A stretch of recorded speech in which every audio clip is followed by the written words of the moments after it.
My name is Michael Villani. I'm going to teach you how to properly format a script. This is Script Writing with Michael Villani.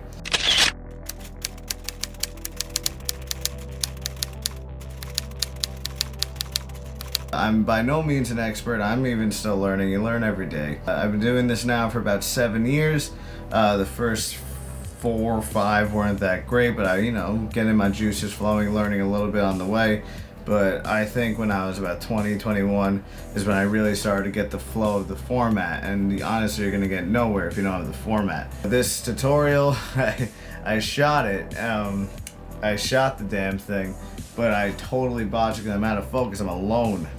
So, didn't come out that good. So, primarily you'll just be seeing the screen, what I was writing earlier. But I had to come up with an intro. So, this is it.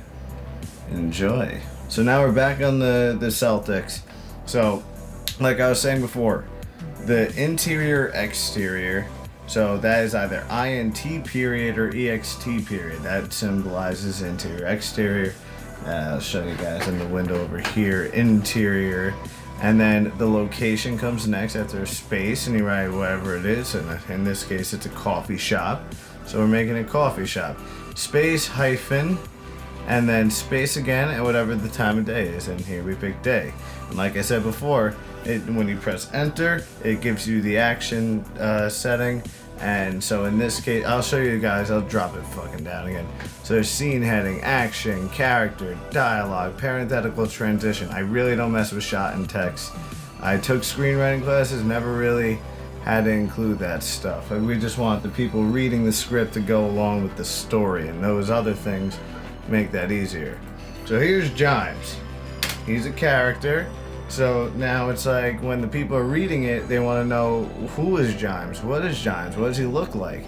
And a lot of people, if they have a certain race, in mind for their character, they'll go with that race, and obviously age and even build. So in this case, we'll make him Latino, because why not? I'm not Latino, but make him Latino, because I want to have diversity in my story. I'll make him in his 20s, keep it vague, and he's lean. He's a lean bod, lean fit, lean physique.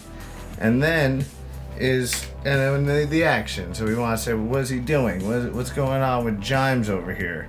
So we'll make it is sitting at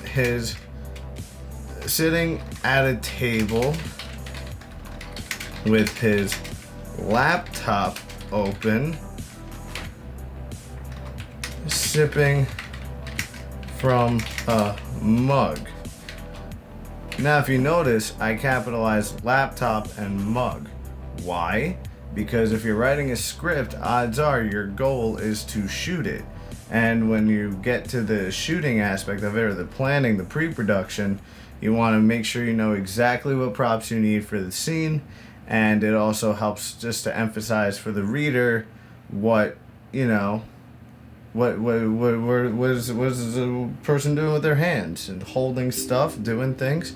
So, and like, what is he near? And so the capitalization of these items or props, if you will, in the script help just like give people the signal, okay, he's on his laptop drinking from his mug. And then when it comes to your pre-production, all right, for the coffee shop scene, we need a laptop, we need a mug at the very least.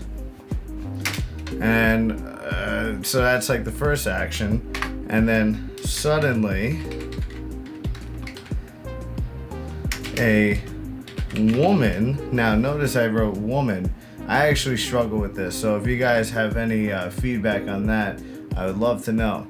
So I notice whenever I personally write a script, when a new character comes in, but you're not supposed to know who they are yet, I keep it vague, like woman, man, baby, whatever I gotta do.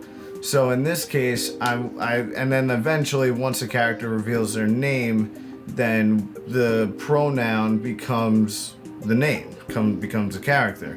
But in terms of, keeping the narrative, keeping the flow, you keep it like suddenly a woman. Who's this woman? You'll find out in a minute. Give me a second. So the woman, 20s, blonde, whatever. Is that how you spell blonde? How the fuck do you expect me to spell blonde? Oh, there's no E at the end. Coming from a blonde? That's crazy. So, now, suddenly a woman, 20s blonde, approaches Jimes. A lot of people like to capitalize the names throughout. I don't personally do it. I don't think it's that necessary, but so far no one's bought my scripts. So, maybe I'm wrong. But anyway, so suddenly a woman, 20s blonde, approaches Jimes at his table. I know Jimes is a stupid fucking name, big deal. So, and then the woman suddenly says something. My name is Crayon. Fuck you, I want to give her a name. And also, let me tell you this. So if you guys have any other feedback. So the woman just said my name is Crayon. So I guess from this point on, I'm doing terrible with the tutorial part. So the good thing is when you press enter and then like tab from action, it gives you the character section right over here. So the character section is this part. So it signifies like someone is about to talk, like one of the characters is about to say something. And then when you get to the dialogue part, that is like you press enter again from character and automatically Celtics knows to go to the dialogue feature, whatever. And that's because it's, you know, anytime you're writing a script, if you have a character's name, it must be followed by dialogue. There's no way around it. There's nothing you can do about it. I'm sorry. That's the way it goes, baby. So, the woman says, my name is Crayon. And then, so, most people, even Jimes, wouldn't just jump out and be like, my name's Jimes. Like, you know, he might take a second and be like, whoa, why is this woman named Crayon coming towards me and introducing herself? My name is Crayon. So Jimes might take a beat, but it's also good to interject action into the beat. I also forgot something. Jesus H. My brain is all over. So even before a scene heading, you might actually want to include a transition. So it's kind of like, you know, have you ever heard of the app Fade In? I'm not using Fade In. I'm using Celtics. Baby, old free versions. Wonderful. So, I'll link it. I'll link it at the bottom. So, transition, if you notice, goes all the way to the right. All the way over there at the right side. See the little cursor over here? It's being crazy. Now, we want to make sure that we come up with a title. You can say cut to. You could say dissolve, you could say whatever. I prefer just a good old-fashioned clean cut, fade in, and follow that transition with a colon.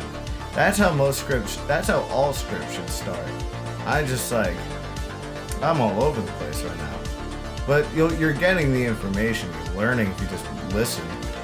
And now, back to what we were saying about Jimes' response to the woman named Crayon. So now Jimes, we can make it like, we go back to action. So Jimes looks up at Crayon, confused. He's confused about her approach, and it just, you know, keeps the story flowing instead of an abrupt, my name's Crayon, my name's Jimes. You know, we want to add some beats, add some rhythm, you know, you want to flow in your screenplay. So Jimes can say, you know, okay, now let's squeeze in some parentheticals here. Now, parentheticals is a good way to kind of like show emotion, even though I already wrote, Jimes looks up at Crayon confused. The action is more in Jimes looking up. Like Jimes looks up at Crayon. And you know what, I can even take out confused, because we're about to, you know, just use it again. So let's just like keep it concise. It's another thing, you want to keep things very concise.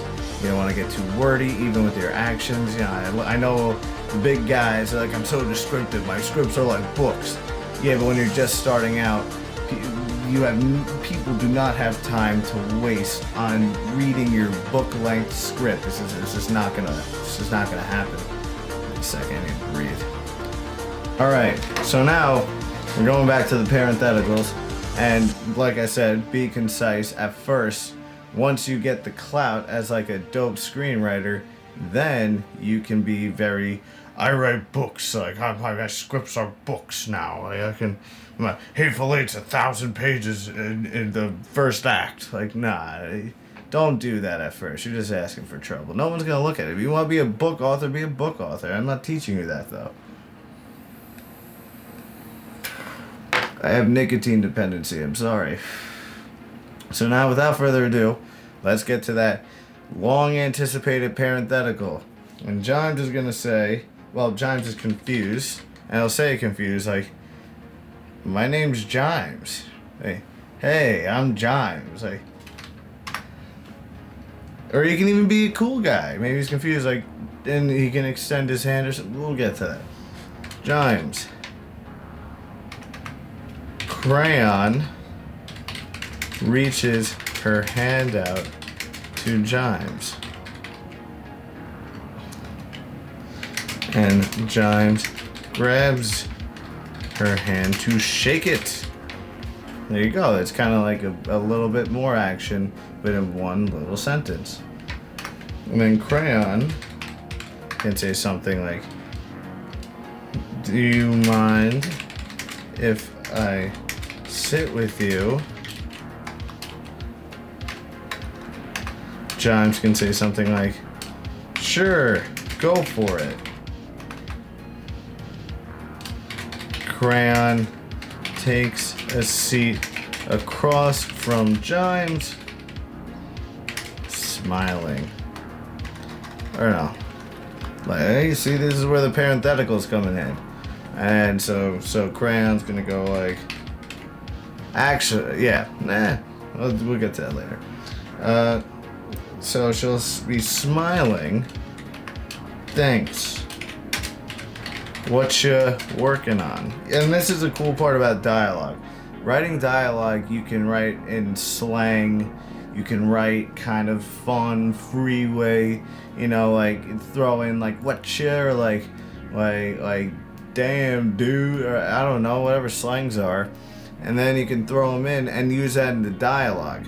Now, be careful, because don't get carried away and put that in your actions, don't put in your scene headings, don't put in your transitions, because that's the part of the script where people will read it and want to know what's going on for real. Where dialogue, people should know what's going on. It's slang, don't write gibberish, don't be an asshole.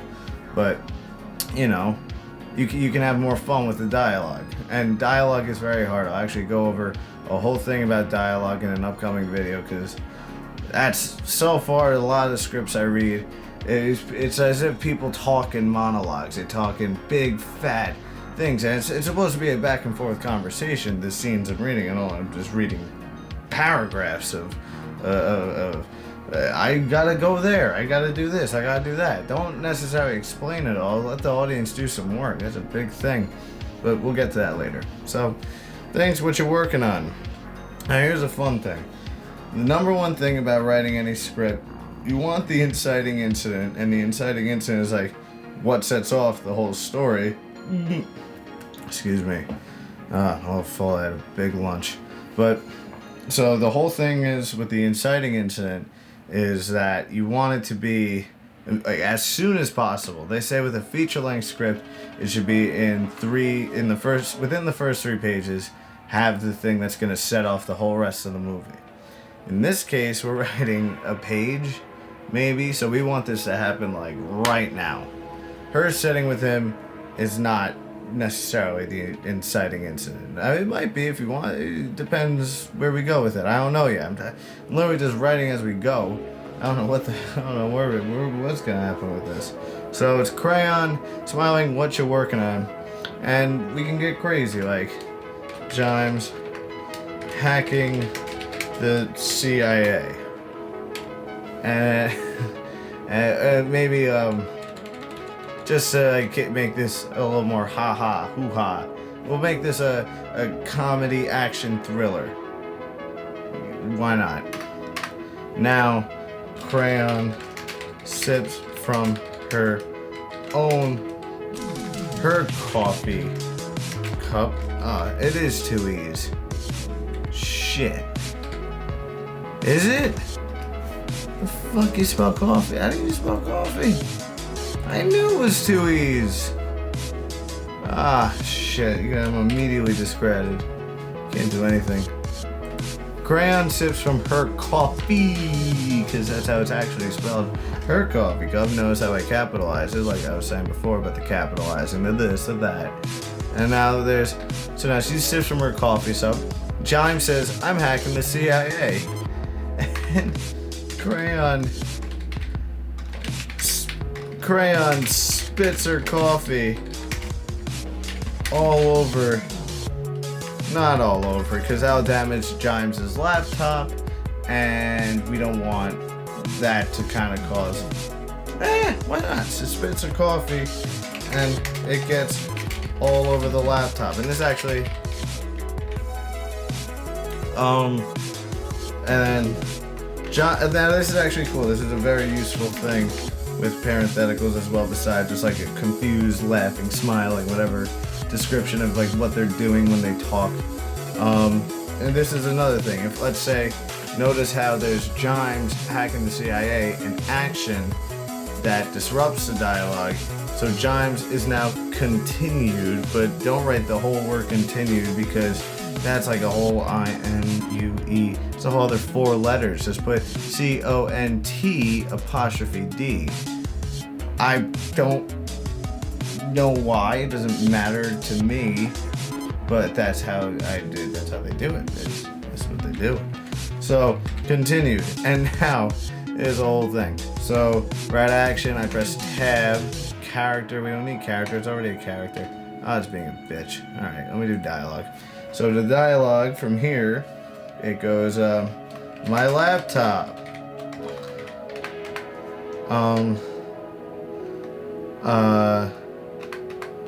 Jimes begins to put napkins, because we need that prop too for the shoot. Jimes begins to put napkins all over his wet laptop. Crayon now is gonna have another line, but the parentheticals, like I don't really go this crazy with parentheticals normally, but just for the sake of this video, just like kind of give you all an idea of like what goes on. I'm gonna wrap this up very soon, because like I know where this is going already. So she's coughing. I'm sorry. And now she, I'm sorry. You're doing what? Jimes continues to attempt to dry his laptop. Oh, what the hell is going on with it? Oh no, everything's right. The parenthetical throwing me off. So, and Jimes here, he can go hacking. I was hacking. Fuck this. I was hacking. And we want to like italicize. Like, don't think punctuation goes out the window. We still want to do it because it helps emphasize certain things. I don't see really the use of bold or underline. Underline I get, but italicus always is how may I say? It's a perfect way to like emphasize certain words. So in this case, I was hacking the CIA. Now my laptop's ruined.